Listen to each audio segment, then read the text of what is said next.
After another great start from Cody Bradford last night, I'm going to call it. This is the most positive year for Rangers pitching development that I have ever seen in my lifetime. You are Locked On Rangers, your daily Texas Rangers podcast. Part of the Locked On Podcast Network, your team every day.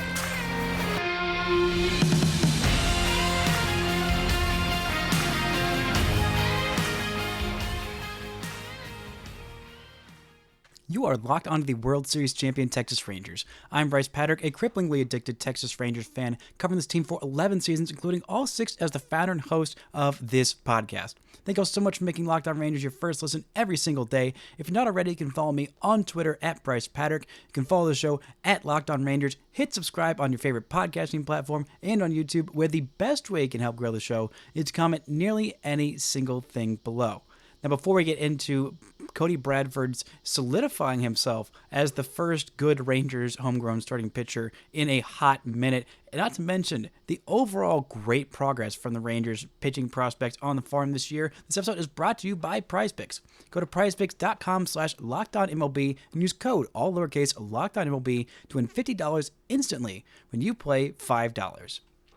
Now, the Rangers are on a 3-game winning streak, thanks in large part to, well, a nice 3-run home run by Adolis Garcia, a lot of stranded runners in scoring position, but mostly, I would say, the work of one Cody Bradford. Maybe the single biggest development at the major league level this year is Cody Bradford turning into a bona fide, solid starting pitcher. A homegrown starting pitcher. Now, you may think, Bryce, you're being dramatic. This is a couple of good starts against a bunch of bad teams. You know, he's been fine, but it's been 10 starts. No. He had 18 starts last year where I was, 8 starts last year where I was also very encouraged by Cody Bradford. But this year, despite missing half the season with a back injury that turned out to be a stress fracture in his rib injury that just spiraled and kept keeping him out, which was, I think we'll look back at that injury as maybe one of the ones that made the most significant impact, because Cody Bradford this year as a starting pitcher has been downright fantastic. He's got 10 starts on the season, a 2.40 ERA in those 10 starts, averaging 6 innings per start, a whip of 0.8, 8.1 strikeouts per 9. He is walking nobody. He is not allowing home runs. He is not allowing hard contact. He is just a good pitcher, a good starting pitcher. And he throws the ball 90 miles an hour. And yeah, sometimes those guys exist, even in this day and age. The Rangers' 6th round pick back from 2019. What a draft class that is looking to be, with Josh Jung at the top of it and Cody Bradford in the 6th round. A couple of Big 12 kids who are from Texas, who are going to be a part of this team for years to come. Now, I said Cody Bradford is the first decent homegrown starting pitcher the Rangers have had in a hot minute. And by that, I mean fully homegrown, not traded for and came up after some time being in the minor leagues of other teams. Mainly that is just to disqualify Dane Dunning. Not that I want to discount what Dane Dunning has done and how important he was to the championship team last year, but I'm really looking at from start to finish, or start of your pro career, your minor league career, to the finish, hopefully, of your minor league career. How did the Rangers get a guy from the draft or from signing them internationally and develop them all the way into a decent homegrown starting pitcher? Because it has been a long time. And you could put whatever qualifiers of good, great, ace, whatever. You put up any of those qualifiers, and just having a competent homegrown starting pitcher, it has been so long. How long, you might ask? Well, Cody Bradford right now has 1.2 baseball reference WAR. He's got 60 innings as a starter, I think 2 as a reliever this year, 10 starts, 1.2 WAR. Okay. Surely someone else, some other homegrown starter, has done that for the Rangers in the last, 5 years? No, they haven't.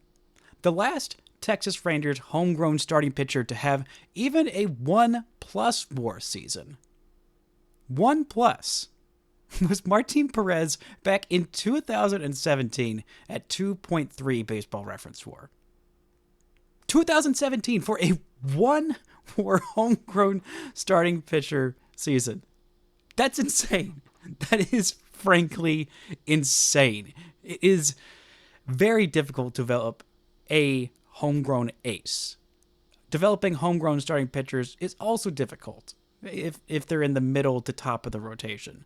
But even just one half-decent number 4, 5 starter, heck, even a 6 starter for some depth, the Rangers just have not been able to do it. And Bradford is the one who is breaking the curse.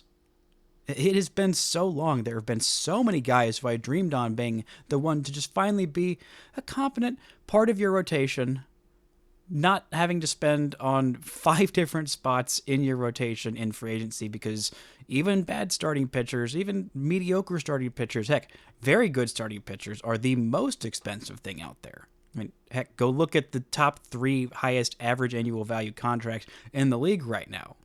One of them is Shohei Ohtani, who is a top of the rotation starting pitcher and also a DH, so you kind of throw that out. But the next 2 guys for highest average annual value are, well, Max Scherzer and Justin Verlander at $43.33 million each. Homegrown starting pitchers are so important to your financial flexibility to be able to spend money on other places. Not to just not spend. If you want to not spend, they're crucial for you to being a competent organization. That's why the Rays have to develop so many homegrown starters, because they can't afford to go spend on almost anybody in free agency. So that's why it's so impressive what they've been doing. But the Rangers not being able to do that for so long has been such an impressive feat for them to be able to win last year, win it all, and compete for so long from 2010 to 2016 without really much in the way of homegrown starting pitching. They had Martin Perez, who was at his peak a 3, at his peak before he left and came back and was an all-star. He was a 3. But this has just been something the Rangers have been so darn bad at. And I had Jake Mintz and Jordan Schusterman of Cespedes Family Barbecue on the show last year before the Rangers playoff run. And there was a point that they brought up that I thought was really interesting and I hadn't thought about before. But you look at the Rangers bullpen from last year, and there were not a lot of homegrown pitchers in the bullpen, or at least ones that were doing well. They had one that did very well in October, in Jose Leclerc, but Josh Sborz was not homegrown. Aroldis Chapman was not homegrown. Jonathan Hernandez didn't really pitch much, I think, if at all, in the playoffs. But one thing that Jake said last year was that the Rangers' inability to just pull pretty decent bullpen guys out of their minor league system was more of an indictment on the pitching not being able to develop pitching than them not being able to develop a single starter. And I thought, yeah, that actually kind of makes sense. Because, I mean, look at the Tigers bullpen the last couple of years. They have so many different random guys that you've never heard of that are all doing incredibly well. Look at Cleveland's bullpen this year. Look at the Pittsburgh Pirates bullpen. Well, not this year, but look at what it was doing last year. So many different homegrown guys that are, maybe not elite closers, though Bednar was last year and had been in years past, but just having solid 7th, 8th, 9th inning guys, so you don't have to go sign a whole bunch of relievers either, which is also not necessarily the smartest and safest way to go spend your money. But with the Rangers pitching development this year, it's not just what Cody Bradford has done. It's not just what the big 3 pitching prospects have done in Kumar Rocker and Jack Leiter and Alejandro Rosario. It's the depth behind it. Coming up, I want to get into what those big 3 have done and some other guys that, in other years past, if not for the strides for Kumar Rocker and Jack Leiter and Cody Bradford and Alejandro Rosario, they would be the talking point of the Rangers minor league system for a season. We're also going to look at what a completely homegrown pitching staff might look like in the year 2026. Because for once in my Rangers fandom lifetime, imagining a fully homegrown pitching staff is actually a possibility. We'll talk about that right after this word from our sponsors. This show is brought to you by Ibotta. It's summertime, which means it's barbecue season. Stock up on all your grilling favorites and earn cash back on every purchase when you use Ibotta. So you won't have to choose between burgers and hot dogs, you can do both. Ibotta is a free app that lets you earn cash back on every time you shop. Earn on hundreds of items, from groceries to beauty supplies, even toys. So you can make sure you're beating inflation no matter what you're purchasing. Other apps give you points that don't amount to much, but with Ibotta, you earn cash back that you can withdraw from your bank account, PayPal, or gift cards. Simply add offers in the app, upload your receipt, and voila, the money is yours. It's time you join the over 50 million users who use Ibotta every day to earn cash back every time they shop. Right now, Ibotta is offering our listeners $5 for just trying Ibotta using code LOCKEDONMLB when you register. Just go to the App Store or Google Play Store, download the free Ibotta app, and start earning cash back and use code LOCKEDONMLB. That's IBOTTA in the Google Play or App Store, and use code LOCKEDONMLB. Shout out to the Everydayers for making Locked On Rangers your first listen every single day. The Rangers take on the Angels tonight, 7:05 p.m. Central Time, first pitch. Gerson Garabito versus Samuel Aldeguerri. You can catch every pitch of the hometown broadcast on SiriusXM. Just download the SXM app and search Rangers. Interesting little note, fun fact for you, Samuel Aldeguerri is a left-handed starter for the Angels, born in Verona, Italy, who is making his second MLB start. So he is, I believe, the first international player born in Italy to make his MLB debut, or at least the first in a long, long time. Remember that note from his first start last week. Should be, hopefully, a guy who the Rangers can crush quite a bit. But speaking of pitching, starting pitching specifically, we're talking about the brightest spots of the Rangers season. This has been an overall very frustrating season at the big league level, but if you would have told me looking back at the beginning of this year, actually, heck, at the beginning of 2023, you'd tell me, okay, the Rangers are going to win a World Series in 2023. I'd say, great, I'll be happy for the rest of time. And then you tell me, okay, in 2024, they're going to have basically the exact same team and just poop the bed and almost certainly miss the playoffs. I believe I last checked, their playoff odds are at 1% or 0.9%, so Please don't do that to yourself and hoping in the end of this season it's just going to hurt more. Change your mindset. Worry about the future and the starting pitching prospects and starting pitchers at the big league level who are going to be here for years to come. If you would have told me that 2024 the Rangers missed the playoffs and frustrate maddeningly, and Wyatt Langford doesn't have a great rookie season, and Evan Carter misses a bunch of time, and Josh Young misses a bunch of time, but the Rangers develop a potential future homegrown ace, and 3 to 5 guys that you feel pretty darn confident are going to be competent homegrown starting pitchers or impact relief arms over the next 2 to 3 years, I would say absolutely sign me up right now.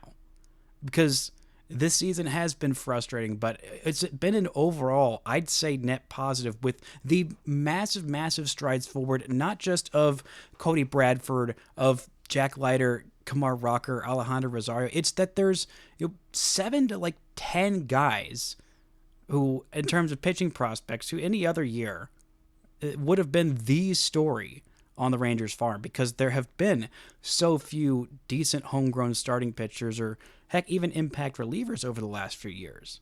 And that's what's so important. But I do want to talk about the big three. The big three, of course, meaning Jack Leiter, Kumar Rocker, and Gerson Garabito. No, I'm talking about Alejandro Rosario, who is going to be making his first start in AA tonight. Unfortunately, I have some plans, so I will not be able to be out there and see him in Frisco. Also, Kumar Rocker will be starting his second game in AAA in Las Vegas tonight. Alas, he is not going to be starting at the big league level, making his MLB debut, or I would have had to have canceled those plans to make sure I went and saw that. But those big three have taken just huge strides forward. In terms of ceiling, I think it's got to go Kumar Rocker as the highest ceiling. I think that Alejandro Rosario's ceiling is probably a number 2 starter, which at this point is right around where Jax is, depending on who you ask and how confident they are in him.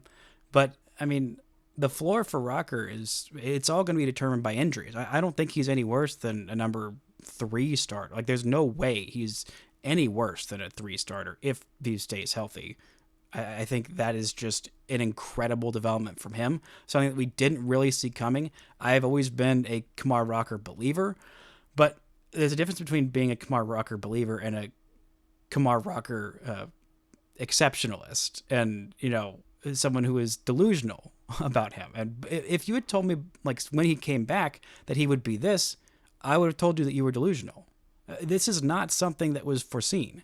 Once he had that Tommy John surgery, and with the combined what he had done since being drafted 10th overall by the Mets, you thought, okay, surely that ceiling is still there of potential number 1 homegrown starting pitcher, which the Rangers haven't done since, Kenny Rogers, basically? That's still there, but the likelihood of him getting there with all the injury concerns and with just the way the delivery worked and with how far away he still was, you thought, okay, well, if he turns into a decent, number 3 in your rotation, that's a net win. I mean, the Rangers took a big swing on him and on Brock Porter in that draft. The reason they drafted Rocker with the number 3 overall pick, not because they thought he was the 3rd best prospect in that class, because they could use that savings to go and take a swing on a high school pitcher with a very, very high ceiling and a very, very low floor, a floor which he appears to be bottoming out this season. But you're really just hoping that one of those guys worked as a decent homegrown starting pitcher, and now, let alone just decent homegrown starting pitcher, let alone potential future ace, which Kumar Rocker is. He's got 2 fastballs that he commands wherever he wants that sit 98. The nastiest breaking pitch I have seen from a Rangers prospect ever. And a changeup that's pretty solid, and a cutter we literally have not even seen yet because he's been so good he hasn't needed it. And Jack Leiter, I talked a little bit on yesterday's show. I talked about it after his most recent start, that he's still got that potential to be a number 3 in your rotation, but I think that at worst, Jack Leiter is going to be a massively impactful reliever. Like 8th inning, 9th inning, all-star closer type of stuff. I mean, I'm talking Pete Fairbanks type of stuff. Except this time, hopefully, the Rangers wouldn't trade him to Tampa Bay for Nick freaking Solak. But also Alejandro Rosario making huge, huge strides this year. A guy who I had absolutely no expectations for and has been, fantastic. He made the top 100 prospects in Fangraphs top 100. He made Baseball America's most recent top 100 prospects as well. And you got to also throw, if you're talking about a big 3, Emiliano Teodo is pretty much in that big 4 because he's made huge strides this year as well. Now, with Teodo, I'm still leaning more towards him being a relief arm, but if he is a relief arm, he is going to be, like, as my friend Tepid Participation says, a reliever with theme music and a light show, like Edwin Diaz. A nasty, nasty closer that throws in the up to 102 with an exceptionally wicked breaking ball and a changeup that's fine enough, especially if it's your 3rd pitch and your reliever. Maybe he's still a starter, but I mean, you're walking over 5 guys per night in Double-A. It has been consistent, those walks, and I think that is what's going to end up pushing him to the bullpen, but a bullpen role where he would absolutely thrive out there. I mean, his stuff is absolutely nasty, and he's made huge, huge strides this year as well. The fact that I'm talking about him as maybe a starting pitcher, maybe a reliever, because I still think he's got the potential to be a starting pitcher. What that ceiling is, with those walk numbers, I don't see it much higher than a number 4, even though he's got great strikeout stuff. He doesn't allow a lot of hits or hard contact, but if you're walking that many guys as a starting pitcher, it's hard to pitch deep into games, which he has found this year of not being that efficient because his stuff's kind of wild because his stuff's pretty nasty, but usually that kind of stuff, it sits you in the back end of the pen. But I mean, Leiter's progression and Rosario's progression, Rosario's got 3 pretty darn good pitches. A fastball that's in the upper 90s that he locates where he wants to. A splitter that's pretty solid, maybe a plus pitch, maybe not quite. A slider that's borderline on plus pitches. So if you got 2 plus pitches a double plus pitch in his fastball, and you got command, you don't allow home runs, you don't allow walks, and you strike guys out, that's a pretty darn good starting pitcher. And that is what he has been so far this year. We'll see what he looks like when he gets to AA. AA hitters are, in general, very, very good. The Texas League has not been super great this year, but still, it's a big, big jump from high A to AA. Not quite AAA to the big leagues, but still a sizable jump, and he has gone all the way from low A to start this year to AA. His first pro year. That's a sign of the Rangers' confidence in this kid that this is someone they think could handle that challenge. And frankly, I think he is too. But it's not just these guys. The guys on the fringes that have made this year so darn good. The fact that there are very few pitching prospects in this system, in my top 30, that are even having bad years. That's why I'm confident that in 2026, the Rangers could have maybe not an entirely homegrown pitching staff, but pretty darn close. We're talking about what that would look like and an overall look at this pitching staff in 2026. Right after this word from our sponsors. This show is brought to you by PrizePicks. PrizePicks is America's #1 daily fantasy sports app with over 5 million active members. PrizePicks is the easiest and most exciting way to play daily fantasy sports. Unlike other apps, on PrizePicks, it's just you against the numbers. All you do is pick more or less on 2 to 6 player stat projections and watch the winnings roll in. One Caleb Williams passing yard gets you 1 win on PrizePicks every week in September. That's right, only 1 yard gets you an automatic win every football weekend in September. 4 weeks of free W's. Don't miss this deal on PrizePicks because it's gone when September ends. You want to play PrizePicks along Drewski, Joe Budden, MMA champ Sugar Sean O'Malley? You can now find the community plays on PrizePicks under the promo tabs of each week to view entries for some of the biggest names in the PrizePicks community each week. So download the PrizePicks app today and use code LOCKEDONMLB and get $50 instantly when you play $5. That's code LOCKEDONMLB on PrizePicks and get $50 instantly when you play $5. You don't even need to win to receive the $50 bonus because it is guaranteed. PrizePicks. Run your game. Now, last week on, I believe, Monday's show, I did a look at what the 2025 Rangers rotation will look like, but I kind of look at the pitching staff as a whole in 2026, because there's a few of these guys that I'm not sure will be quite ready for 2025, but I'm definitely sure will be ready in 2026. And, if you're projecting forward, having a mostly homegrown pitching staff is such a difficult thing to do, and I don't think that the Rangers necessarily will do this. But this is, even looking at a worst case or bad case scenario where the Rangers keep continuing to not spend money and not spend money on pitching, this is what, if you're going there and being that pessimist and thinking that the Rangers won't get a TV deal done, which I'm thinking we're getting closer to. There was a CBA update where the Rangers will be one of the teams that gets $15 million this year because of the kerfuffle with Bally Sports and that whole mess of a situation. We just saw yesterday that the Dallas Mavericks announced a TV deal with Tegna and WFAA to make games free for people to watch in Dallas in the market, which I think is great and a nice step forward in the right direction. We saw the Stars announce their Victory Plus app, which I believe the Anaheim Ducks have now joined onto. It will make things free for people in the DFW area to watch and be another step forward. And maybe the Rangers could follow that Oakland, ink a deal with either Tegna or the Victory app or what have you, that they could spend money. But if you want to be pessimistic and say, okay, well, I don't think Ray Davis will ever spend money again, let's look at what this pitching staff could look like in 2026, because the only free agent signing that will still be here in 2026 is Jacob deGrom at $38 million in 2026. He will also be 38 years old. We'll see exactly what he looks like at that point. Not entirely sure. Actually, he might just be 37, I think, at that point. I might have my math just a little bit off. But you have Jacob deGrom, top of your rotation. There are legitimately 4 guys that I feel, more than 4 actually, that I think could be holding down rotation spots at that point. Behind him at that point, I think it would be Kumar Rocker at your number 2. Your number 3, maybe it's Alejandro Rosario. maybe it's Cody Bradford, or maybe it's Jack Leiter. But those right there are 4 guys behind Jacob deGrom that are homegrown starting pitchers that I think could be in the Rangers rotation in 2026.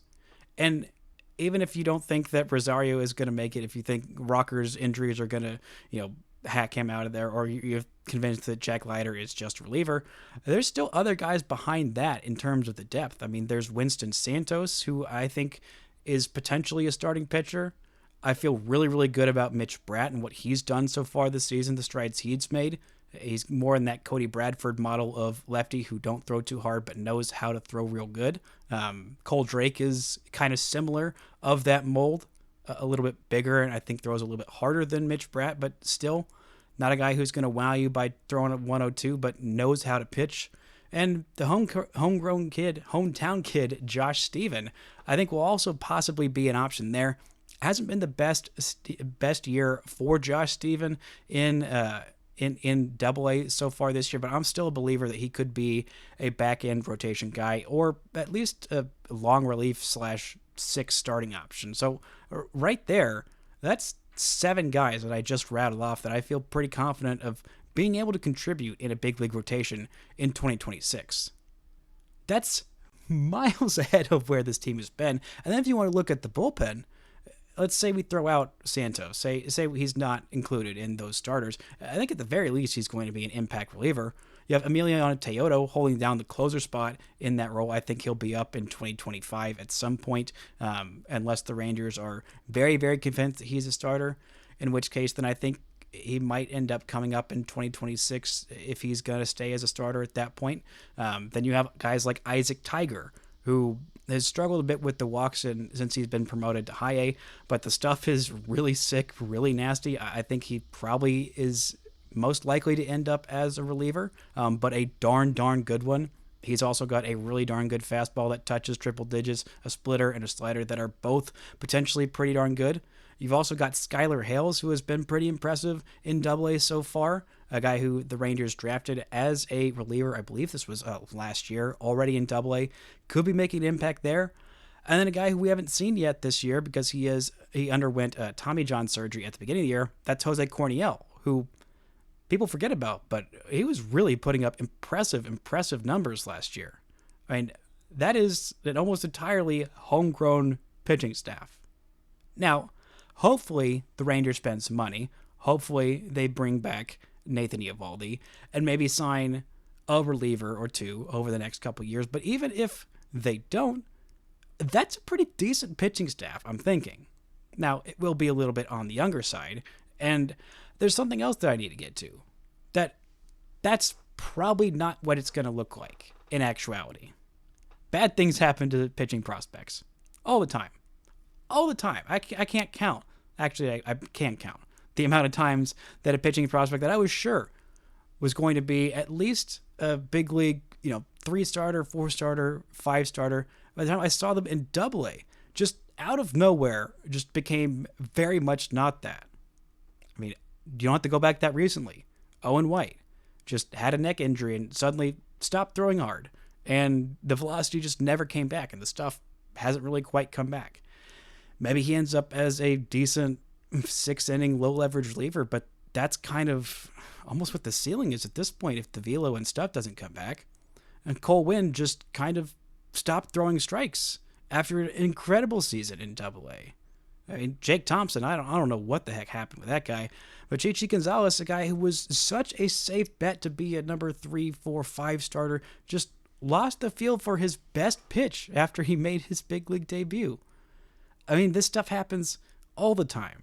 Not to mention the injury risk with just being a pitcher, let alone a starting pitcher, let alone a starting pitcher that throws hard. So not all these guys are going to work out. Heck, probably not all these guys are going to even get to the big leagues. Heck, some of them might not even get to Double-A. Most of them are already there, or spent at least a minute there. So at least that part's out. But I say all that with the tinge of pessimism to bring it back to the optimism of look at the sheer amount of these guys. Look how many there are. Look how many there are. So many pitching prospects that are all taking big, medium, small, but steps forward in the right direction. And so few of the guys in the Rangers' top 10 pitching prospects have even taken the slightest bit of a step back. I mean, I know Leiter's season hasn't been amazing, but he's made some real progress this year. Rocker has made huge strides. Rosario came out of nowhere. That's a huge, huge plus. Teodo has solidified himself of, sticking as a starter at least for the beginning of next year. I mean, maybe not. Maybe the Rangers will just say, to heck with it, we're going to put you in the pen, but make you a really nasty reliever at the big league level right now because we need to win right now, and he gives him the option to do that. But you look at these guys, I mean, Rocker, Rosario, Leiter, Teodo, Santos, Bratt, Drake, I mean, Josh Stephen, Isaac Tiger, Skylar Hales, Jose Corniel. I mean, that is so many different names that I'm just rattling off that are all having really good years. That's not something I've ever seen before in this Rangers system. Heck, you may look at like one or two pitching prospects like, oh, he's having a decent year. He's making a few strides forward. But no, you got to have that depth because pitcher injuries come in spades. Usually a lot when you sign older and free agent pitchers, and especially when you sign the older and free agent pitchers that everyone else says is too risky to go sign. That's why the Rangers were able to get Jacob deGrom because everyone else said it's not worth it. The Rangers said it was, and they won a World Series because those 6 starts and several other million reasons why they did it.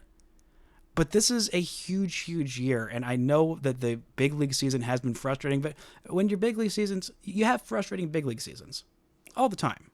This team was in existence for 56 years in Texas before last year, and about 55 of those seasons were pretty darn frustrating. Last year, not every year is going to be winning a World Series year, but you look for progress, you look for strides forward. If you're an optimistic person, or if you're a pessimistic person, then you whine about Corey Seager missing games and about how the people who won the World Series weren't actually that good, even if it was your own team. I don't want to be one of those people. If you want to be one of those people who look for the bright side in a season like this that has been so frustrating at the big league level, delve into those minors. Delve into the future of this pitching staff because, yeah, they're probably not going to have another year like this for some time. Not that there aren't going to be a bunch of people taking steps forward, but the leaps and bounds of, multiple guys coming from you're kind of hoping that they can turn into maybe something in Rocker and Rosario to those guys have real legitimate solid potential to be a top half of a rotation starting pitcher. And with Rocker, a potential future ace, those guys don't come along they don't come along very often, if ever, even if you're a good pitching development team. So go enjoy those strides. Go enjoy every Cody Bradford start from now till the end of this season. And heck, even enjoy a Harrison Garabito start today. Because the big leagues may be frustrating and their pitching staff may be old and injured. But the next wave is coming. And it is almost here. That's going to do it for this week's shows. Thank y'all so much for listening and subscribing. And until next time, don't forget to enjoy World Series champion Texas Rangers baseball.